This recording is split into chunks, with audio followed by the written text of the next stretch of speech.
Selamat pagi, dan hari ini hari Minggu pertama di bulan Februari ya. Bayangkan sudah bulan kedua ya. Nah, kerasa tiba-tiba nanti sudah Natalan lagi ya. Kalau tiba-tiba sudah Natalan lagi, yang paling senang adalah Mas Purwoko, karena nggak perlu Jumat Agung ya. Oh, tiba-tiba Natalan dari panitianya udah ganti gitu ya. Ya tentu ini bicara tentang bagaimana hari demi hari ini terasa cepat sekali, dan seperti tadi disampaikan oleh Budi, bagaimana waktu itu tidak bisa kembali ya. Karena itu kita mau memanfaatkan waktu yang ada untuk kita melayani Tuhan. Nah, problemnya adalah ada banyak orang melakukan hal yang sama tetapi dengan hati yang berbeda. Hati di sini bukan bicara organ tubuh manusia yang namanya hati, bukan. Jadi hati ini memang dikenal jadi dua, hati secara nyata, literal, biasa hati, organ dalam manusia yang besar itu, ya. Tapi juga hati ini bicara tentang motivasi. Hati ini bicara tentang passion kita, gitu ya. Makanya ada yang bilang sakit hati. Ini sakit hati itu yang mana nih? Sakit hati dilukai atau sakit hati hepatitis? Sama-sama sakit hati ya. Hepatitis itu ya sakit hati ya. Tetapi tentu sakit hati lebih umum, kita bicara tentang perasaan kita yang sakit gitu ya. Jadi intinya hati di sini saya nggak bicara tentang organ hati ya, karena saya bukan dokter ya. Jadi hati yang melayani, hati ini sumber dari apa yang nampak di luar ya. Firman Tuhan bilang apa yang ada di dalam hatimu akan terpancar keluar ya. Jadi hatinya penuh kebusukan, yang keluar kebusukan ya. Walaupun mau disimpan serapat apapun, terlihat hatinya seperti apa ya. Jadi hati ini yang harus punya melayani, harus punya motivasi yang benar di dalam melayani, harus punya tujuan yang benar dalam melayani. Itulah mengapa minggu pertama dalam bulan ini kita bicara hati dulu. Ya, karena temanya memang melayani ya. Jadi kita satu bulan bicara tentang melayani, tetapi minggu pertama bicara hati, karena ini fondasinya, landasannya. Ya, tentu juga dipaskan. Saya nggak bilang, wah ini rancangan Tuhan, bukan. Ini rancangan saya ya. Ya, rancangan saya adalah bagaimana tema ini dipas ya, pas dengan apa? Dengan pelantikan pada hari ini ya. Hari ini ada pelantikan untuk pengurus-pengurus seksi yang ada di gereja.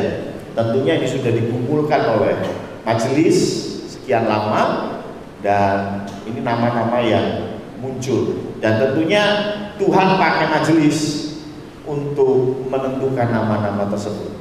Ya, kita nggak asal, tetapi kita sudah berdoa dan minta Tuhan pimpin supaya nama-nama yang muncul bukan nama sembarang nama, tetapi betul-betul Tuhan yang menunjuk.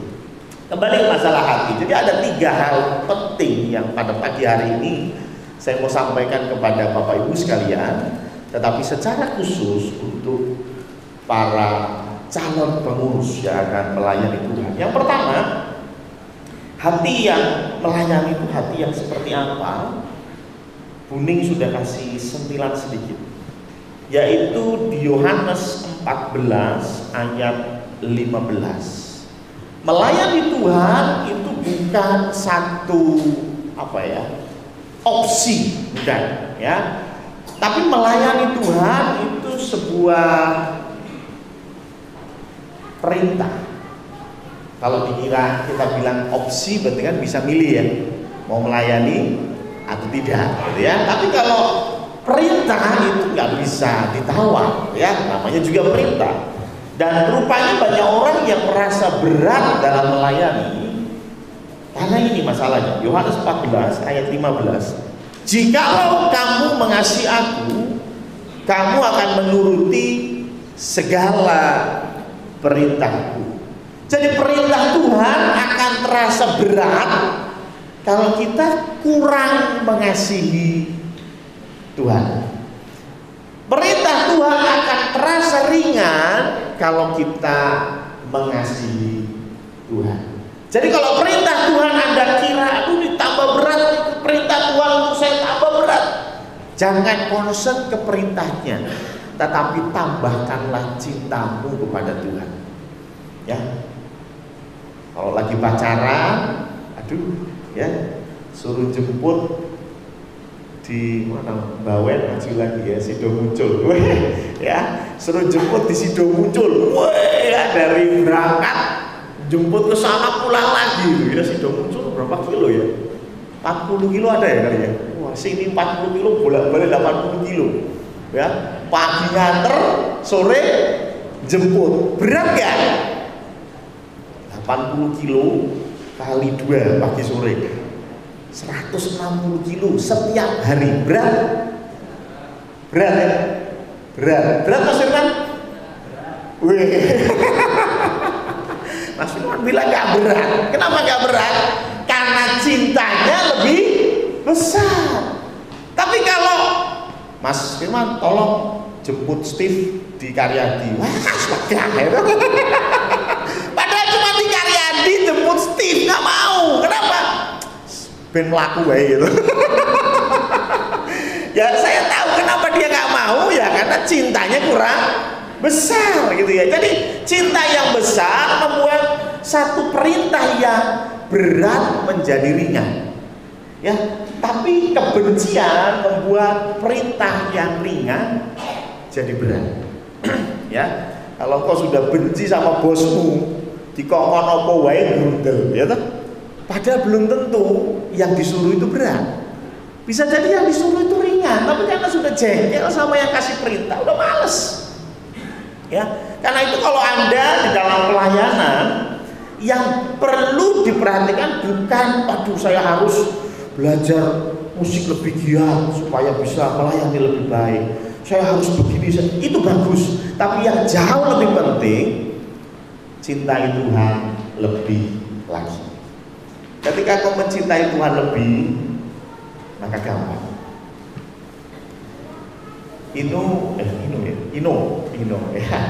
Ino pernah dikasih perintah sama mama. Berat gak? Enggak, wih luar biasa ya.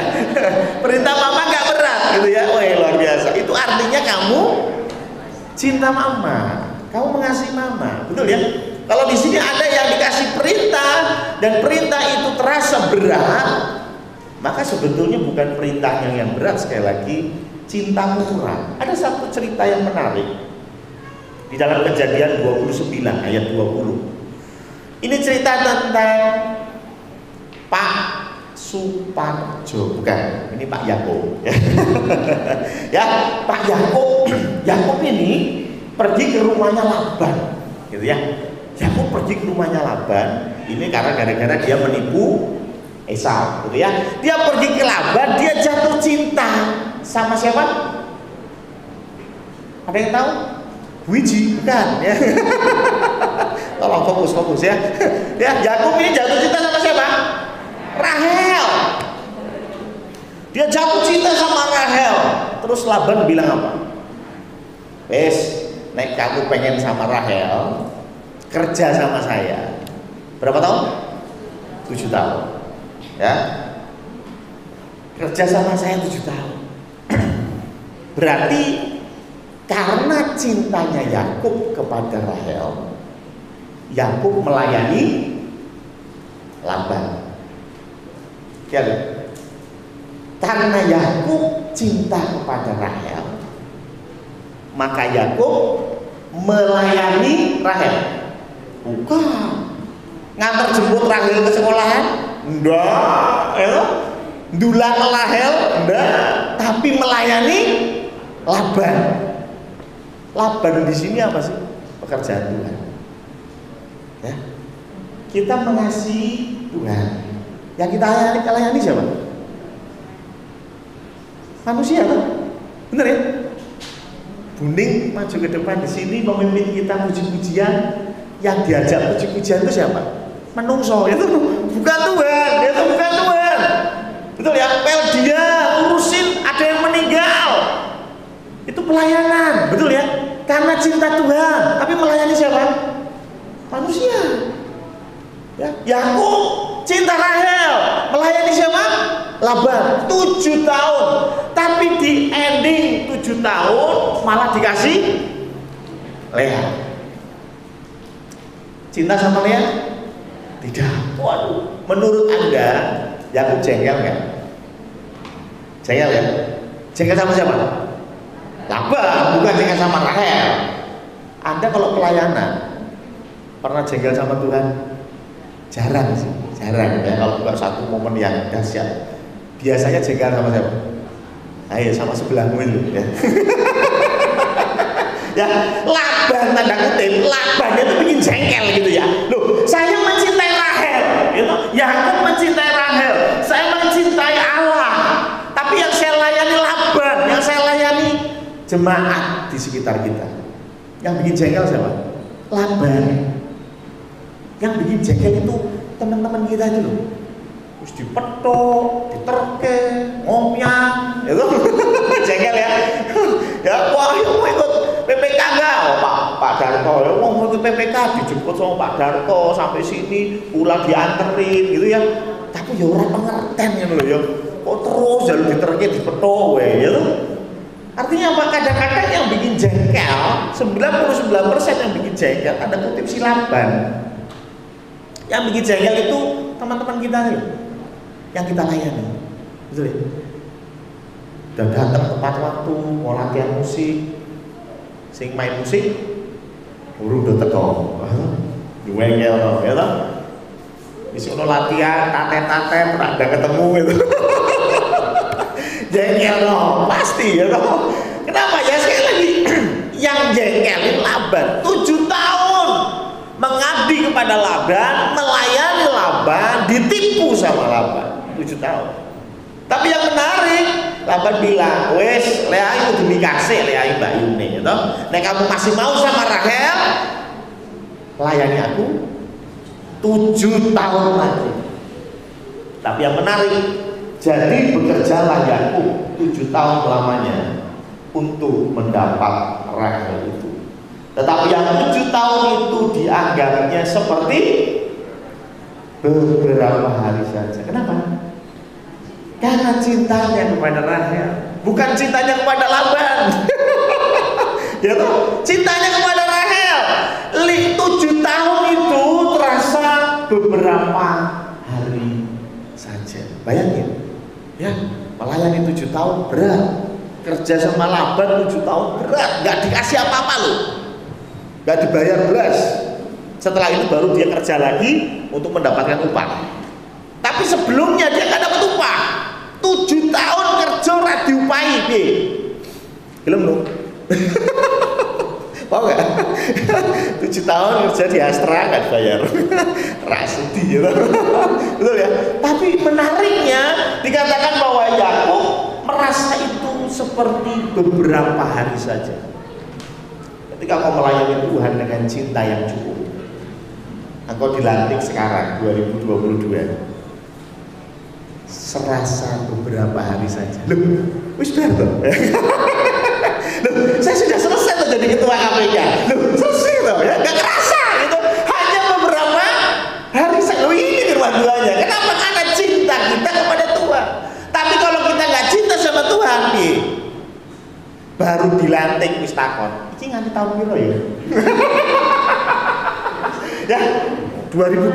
Oh, cek suwi yo. Cek suwi yo 2022 23. Ah, cek suwi ya lah. Itu padahal baru dilantik sudah bayang nawo, saya akan melayani sampai 2025, lama banget. Itu saya jadi ketua remaja 2025 sampai apa?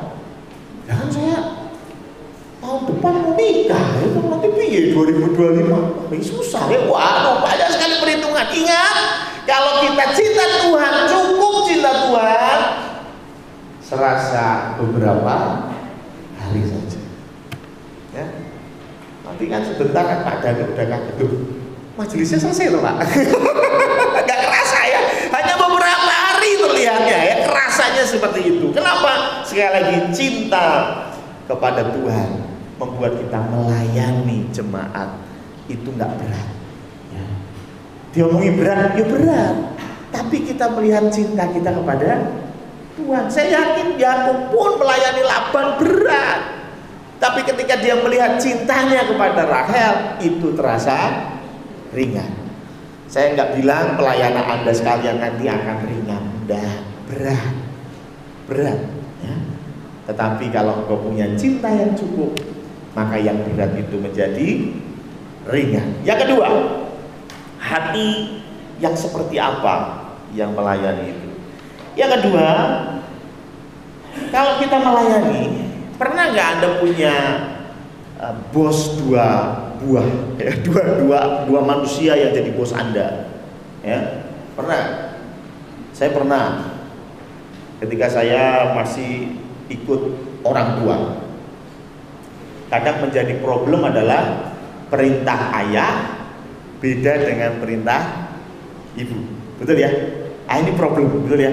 Kita pamit ke bapak bilang boleh. Pamit ke ibu nggak boleh. Bingung tau lu, itu murah gitu. Coba wis bapak ibu rapat sih itu. Betul ya? Jadi kalau ada dua pemimpin, kita sebagai hamba yang melayani, kita mau melayani, kita mau bergerak susah. Karena bosnya ada dua. Ya, bosnya ada dua. Ya puji Tuhan, sistem gereja kita ini bentuknya memang sinodal, tapi kita punya satu gembala, ya. Jadi satu tok di atas. Tapi kalau panjenengan mungkin dulu pernah ke gereja GKJ, GKI, mereka pengambil keputusannya bukan satu orang, ya, tapi majelis. Makanya kalau memutuskan sesuatu harus rapat sih. Dan nggak main-main itu, rapatnya itu bisa sampai jam 12 malam, jam 1 pagi, itu rapat hanya untuk memutuskan gereja mau dicat apa enggak. Ya, wih, repot gitu ya. Karena apa? Wah, harus rapat dulu ini gimana catnya, warnanya apa, mereknya apa, wah ilah ya toh. Sopo sing ngecat itu dibahas panjang lebar di dalam rapat 40 orang. Wah, repot. Ya. Repot. Ya memang ada baiknya, ya ada baiknya. Mereka lebih teratur, organisasinya lebih baik, ya, lebih rapi. Tapi maksud saya dalam konsep leadership yang ada banyak itu jadi rancu, gitu ya, agak bingung, ya. Di dalam pemerintahan kita juga pucuk pimpinan kita presiden, ya. Ya sudah, presiden bagaimana maunya, gitu ya. Presiden seperti apa maunya? Lebih mudah, ya. Karena kalau kita punya dua pemimpin, repot. Nah, terkadang di dalam pelayanan kita harus punya hati yang ini, yaitu hati yang hanya punya satu Tuhan. Ini penting. Tadi katakan bahwa taat dan setia, ya. Taat dan setia. Gimana lagunya? Ya, jadi hati hamba itu yang taat dan setia. Gimana kita bisa taat kalau kita punya dua Tuhan? Memang yang ada dua Tuhan ada. Coba kita lihat di dalam Matius 6 ayat 24. Ya, ketika kita punya dua Tuhan, maka problem akan terjadi. Tak seorang pun dapat mengabdi kepada dua Tuhan. Karena jika demikian ia akan membenci yang seorang dan mengasihi yang lain, atau ia akan setia kepada seorang dan tidak mengindahkan yang lain. Kamu tidak dapat mengabdi kepada Allah dan kepada Mammon. Ini menarik ya, dikatakan di sini tak seorang pun dapat mengabdi kepada dua Tuhan. Jadi ini bukan masalah nggak boleh. Bukan masalah nggak mau, tapi masalahnya nggak dapat, nggak bisa, nggak mungkin, gitu ya. Wah, enggak lah, kita punya dua Tuhan nggak apa-apa, yang penting adil. Nggak bisa. Firman Tuhan bilang tidak mungkin, tidak ada seorang pun yang dapat mengabdi kepada dua Tuhan. Nggak ada seorang pun yang dapat mengabdi dua Tuhan. Titik. Jadi bukan masalah adil atau enggak, bukan masalah ini ya. Yang penting manajemennya yang jelas lah ya. Senin sampai Rebu ketuaan yang A, ya, Kamis sampai Sabtu ketuaan yang B. Bukan, ya, bukan masalah manajemen begitu. Tetapi firman Tuhan jelas tidak dapat, titik. Jadi piye caramu ora bakal iso. Ya, memang di sini mamon ini bicara tentang uang, ya. Mamon ini bicara tentang uang. Maka jadi jangan heran kalau pilihannya Anda mengabdi kepada Tuhan, kepada Allah, atau kepada mamon, kepada Allah atau kepada uang. Kalau engkau mencintai Allah, engkau menjadikan Allah sebagai Tuhanmu, maka mamon, uang akan kau gunakan untuk kemuliaan Allah. Jelas ya? Kalau engkau menjadikan Allah sebagai Tuhanmu, maka engkau akan gunakan mamon, uang untuk memuliakan Allah. Tapi kalau engkau menempatkan mamon sebagai Tuhanmu, gimana? Engkau akan memanfaatkan Allah untuk mendapatkan uang. Banyak yang begitu? Banyak, ya, banyak. Saya jualan ke Danu. Pak Danu, ini saya punya minyak. Ini minyak dari Yerusalem. Ini gendruwo Ciprati Melayu. Wis to yakin wis to. Omamu akeh to gendruwone kae gitu kuwi ya to. Ya to, woi satu botol 200.000 padahal isinya minyak bimoli. Bibir monyok 5 senti ya. Dibeli. Kenapa? Engkau memanfaatkan Allah untuk mendapatkan uang. Berarti tuanmu sapa? Mamon. Nggak mungkin bisa. Ya, yang benar apa? Engkau gunakan mamon untuk memuliakan Tuhan. Hal yang sama di dalam pelayanan Anda. Anda harus memastikan bahwa Tuhanmu adalah Allah. Tuhanmu bukan diri sendiri. Ya, kalau Tuhanmu diri sendiri gimana? Ya, yang penting aku dipuji. Masalah Tuhan dipuji itu nomor 6. Jadi, yang penting saya dipuji, yang penting mainku bagus, yang penting suaraku merdu. Tapi hubungan kita dengan Tuhan itu enggak penting. Pelayanan kita tidak terlepas dari siapa yang kita layani. Kalau kau tidak punya koneksi yang baik dengan Tuhan, sebetulnya kau sedang melayani dirimu sendiri. Maka dari itu saya dukung, saya dorong, bahkan belum bisa saya wajibkan, tetapi saya dorong untuk para pelayan Tuhan punya waktu untuk saat teduh, punya waktu untuk berdoa, punya waktu untuk membaca firman. Ya, saya senang di PPA setiap pagi mereka menggali firman Tuhan. Ya, ada renungan singkat, ada puji-pujian, ya. Nggak terus puji-pujian dari jam 9 pagi sampai jam 12 siang, kerjanya kapan gitu. Nah, tapi ya pujian 1 lagu, 2 lagu, renungan 5 menit, 10 menit, selesai. Ini membantu kita apa? Fokus bahwa apa yang kita layani, siapa yang kita layani, itu jelas. Kalau nggak begitu, Anda akan bias, Anda akan mudah tergelincir sehingga yang dimuliakan tidak lagi berfokus kepada Allah, tetapi kepada diri sendiri. Ya. Ada di sini yang bangga jadi majelis. Mungkin kalau di Condro mungkin belum ya. Ya, jadi majelis itu kaget gitu. Aku jadi majelis, orang lihatnya masih. Tapi banyak di gereja lain, woi, jadi majelis itu satu kebanggaan. Ya, kebanggaan, saya majelis. Ya, ketika dulunya sebelum majelis berangkat ke gereja biasa aja gitu, gitu. Tapi begitu jadi majelis,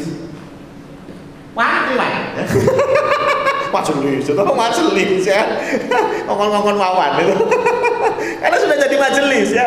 Kenapa? Karena rupanya mereka tidak meninggikan Tuhan, tapi meninggikan dirinya sendiri. Ya. Ketika engkau jadi ketua ketua KPK, ya, gimana?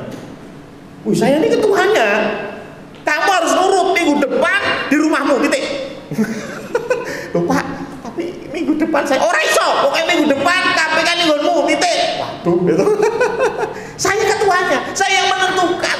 Saya tahu, ya memang Anda ketuanya, tapi ingat Anda dipilih untuk melayani, ya, melayani. Jangan terus asal suruh, asal perintah, tidak bisa.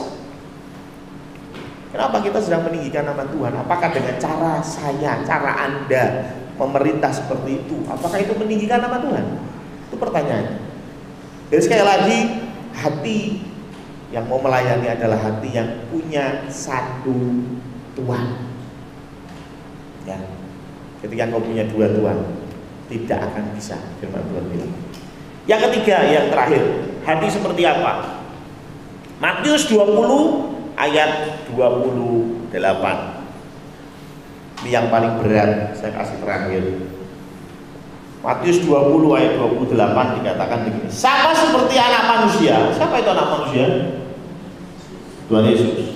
Datang bukan untuk dilayani, melainkan untuk melayani dan untuk memberikan nyawanya menjadi tebusan bagi banyak orang. Bicara tentang melayani, rupanya bicara tentang berkorban. Bicara melayani, bicara tentang memberi. Tapi di antara kita kebanyakan gimana? Melayani Tuhan supaya kita sembuh dari sakit. Melayani Tuhan supaya toko kita rame. Melayani Tuhan supaya karir kita naik. Salah apa salah? Enggak. Betul ya? Loh, firman Tuhan bilang loh, saya itu mau melayani dan apa? Saya siap menyerahkan nyawa saya. Saya nggak bilang bahwa ayo siap-siap nanti malam bunuh diri bareng menyerahkan nyawa, enggak ya. Tetapi bicara tentang berkorban. Kalau engkau melayani Tuhan, engkau nggak siap berkorban, berarti engkau belum punya hati yang melayani. Ya. Majelis setiap saat harus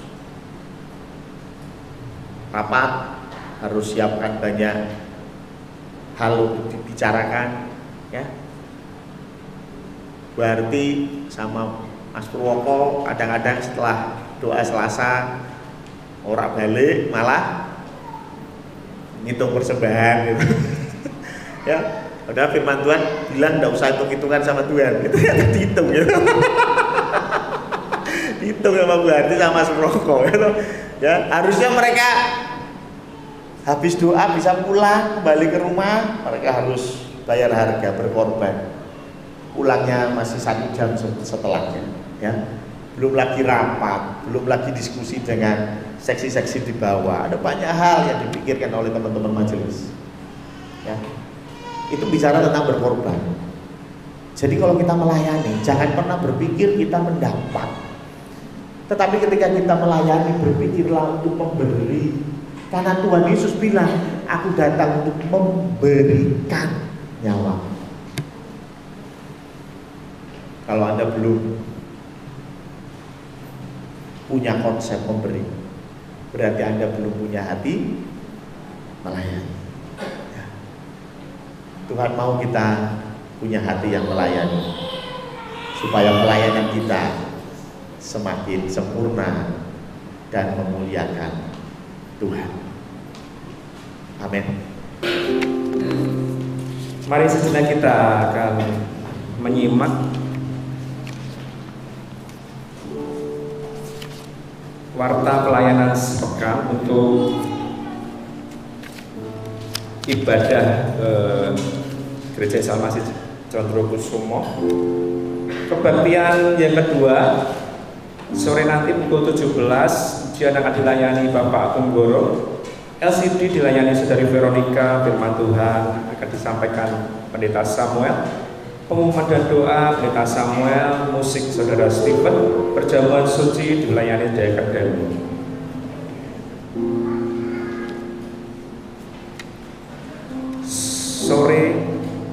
Sore hari nanti ibadah Genji dilakukan secara offline, akan dilayani pujian oleh saudari Ana, saudari Ella, dan saudari Karen. Musik dilayani saudara Stephen, saudara Renal, saudari Bernike, dan saudara Gilang.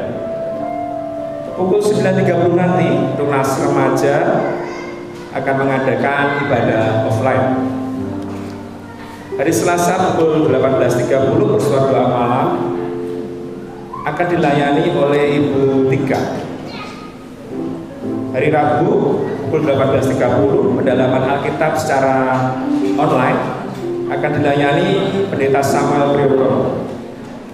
Hari Jumat KPK akan kembali mengadakan ibadah bersama. KPK Kasih bertempat di saudara Stephen. Di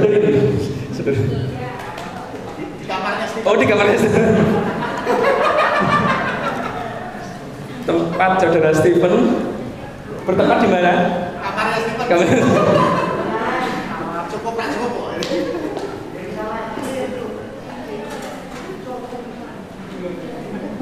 Pujian dilayani Ibu Febe Kristiana, musik dilayani Bapak Sama Sudarto, firman Tuhan dilayani Bapak Tunggoro.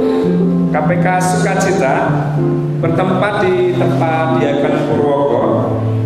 Pujian dilayani Ibu Sri Muryani, musik dilayani Bapak Suparja, firman Tuhan Bapak Budi. Untuk ibadah minggu depan, Bapak Ibu Saudara bisa simak di warta jemaat yang sudah kita terima masing-masing. Warta khusus katekisasi baptisan air akan dilaksanakan hari ini pukul 9 di ruang Yerusalem dan dilayani oleh saudara Stephen. Minggu ini merupakan minggu pertama di bulan Februari. Jemaat diberikan kesempatan untuk menerima perjamuan suci dan juga memberikan persepuluhan. Gia Condrokusumo membuka pendaftaran bagi jemaat yang rindu untuk melayani dalam kepanitiaan JA 50. Silakan bisa mendaftarkan diri kepada Diakon Purwoko selaku ketua panitia atau langsung kepada Pendeta Samuel. Minggu ini dalam ibadah pertama tadi sudah dilaksanakan pelantikan pengurus seksi periode 2021 sampai 2025. Marilah kita dukung dalam doa untuk pelayanan para calon pengurus seksi dan selamat melayani. Demikian informasi warta jemaat yang bisa saya sampaikan. Tuhan Yesus memberkati.